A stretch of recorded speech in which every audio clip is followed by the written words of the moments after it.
Hey Pretty Girl Club, I wanted to make this video to point out the fact that unambiguous people need us to represent them. Not want, not choose, but they need us.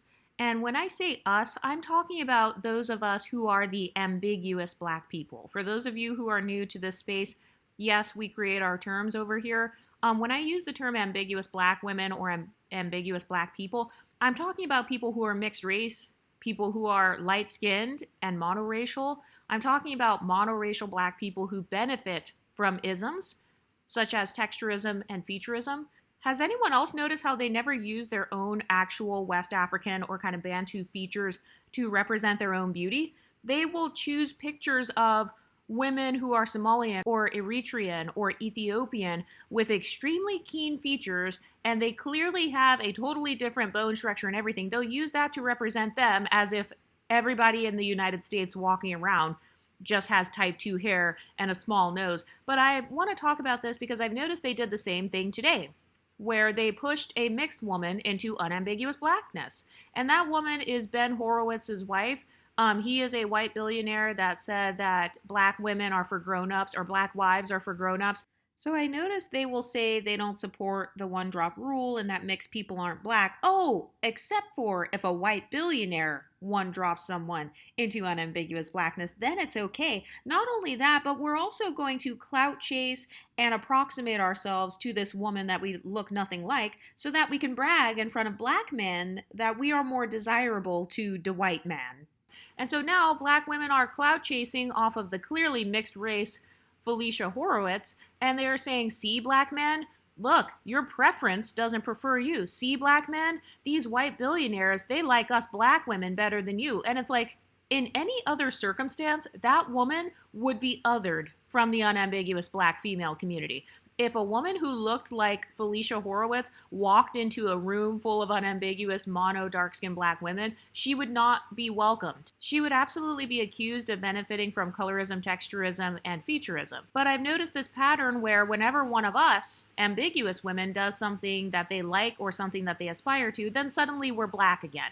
So they did this with Tamara Mori because in their eyes, it's a success to marry a white man. So they did this with Felicia Horowitz. They did this with Tamara Mori. They did this with Meghan Markle. They did this with Barack Obama when he became the president. They did this with Kamala Harris. And then when they want to have a dark-skinned standard of beauty, they will use dark-skinned women who benefit from isms. Those are the women who belong in this community. Those are ambiguous black women. And when I say ambiguous, I'm meaning that some of them are mixed, or they're going to get accused of not having the typical quote-unquote regular features. By the way, this is what they've said about themselves. I'm not saying that I agree with any of this, but they'll choose pictures of women like Justine Skye, who's mixed race, Ryan Destiny, mixed race, Jasmine Tooks, mixed race. They'll use Eritrean women, Ethiopian women, Somalian women, any woman who does not have West African Bantu features combined with a dark skin tone and 4C hair. I have never in my life seen unambiguous black women come together and say, hey, let's make Ari Lennox our beauty standard. Let's make Suki Hana and JT from City Girls and, women with features that look more like ours. Let's make them the beauty standard. No, I've noticed that they haven't. It's because they need us. And this is not just the women. This is the men as well. I've noticed that there is a tendency to get money, like whenever black men get money, they do the same thing. They run to Latina women and then they create a whole bunch of us. They create a whole bunch of mixed race women or ambiguous women. They'll run to biracial women and they'll create light-skinned children and stuff. Same thing with unambiguous black women. They will claw and clamor over desirability in hopes that some white man will choose them or some non-black man, and then they will birth mixed race children who look like us and then have the audacity to still accuse us of replacing them. And so the reason that I made this space is because I actually do not believe that unambiguous monoracial African Americans are as underprivileged as they once were. I actually believe that the unambiguous community, especially if they're African American, you are the most privileged black people in the world. No shade to the other communities, but I feel like it's a privilege to be able to come on YouTube and have millions of people following your channels and you get to bash light-skinned women. You get to pull up pictures of Ice Spice and call her ugly. You get to pull up pictures of light-skinned women like Tiny and call them ugly. You pull up pictures of women like Tisha Campbell and call them ugly. All of those women, the one thing that all of those light-skinned women have in common is they are simply not white passing. and they simply look like women of color. So your own internalized anti-blackness comes out in that area, and then in the same breath, they will conveniently bring us back into blackness when they're looking to clout chase off of what they perceive to be accomplishments, such as Beyonce. People will never let Beyonce go because that is their precious queen. And same thing with Rihanna. And you know damn well that most unambiguous mono dark-skinned black women look nothing like Rihanna. And so whenever we in the exotical community profit off of that, because, it's a lot to deal with being a beauty standard, or, being held to a higher beauty standard, or being seen as the representative for blackness when you didn't ask to be, or being seen as a representative for non-blackness, kind of being pushed and pulled in and out of unambiguous blackness. And so since we have gotten used to that for hundreds of years, we have now decided to use that to our identity, because having a fluid identity is a privilege. And so once we decide to finally utilize our privilege of this fluid identity that the unambiguous community gave to us, then suddenly it's, oh, well, you're only black when convenient, Cardi B. And has anyone noticed how Cardi B is not black, yet Tina Knowles is black? They both have a very similar phenotype and a very similar racial background.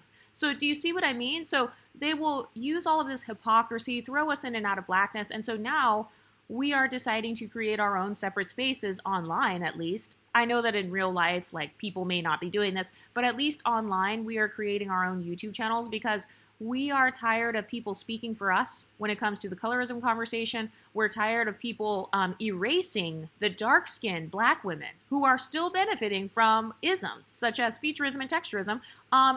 They're also tired of having to defend their mixtures. They're tired of having to defend that their hair is real.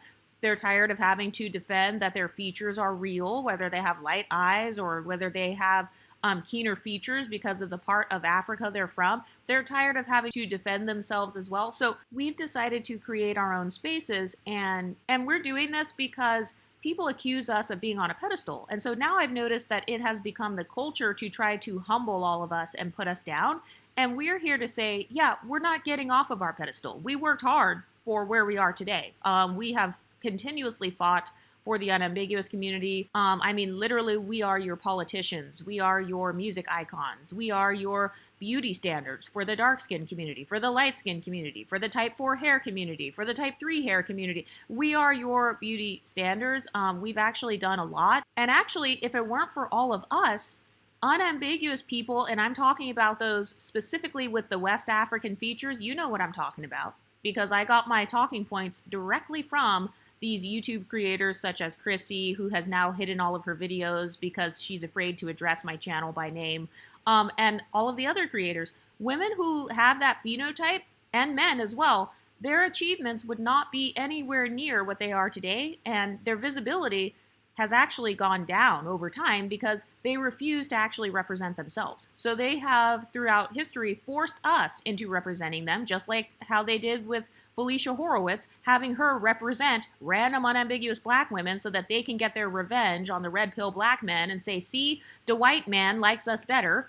So do you see what I mean? They'll randomly use us as their representation. They will live vicariously through us, just like they do with Beyonce and Rihanna. A lot of these women are pretending that apparently they all have beige skin and green eyes.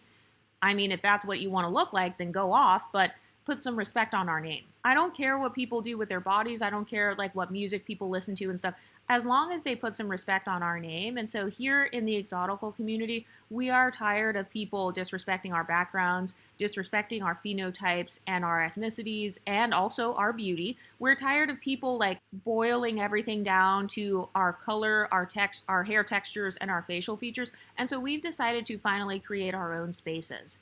And so if you're going to keep throwing us in and out of unambiguous blackness, then don't get mad when we decide to throw ourselves in and out of blackness and also profit off of the black community. Yeah, that's right, like Beyonce.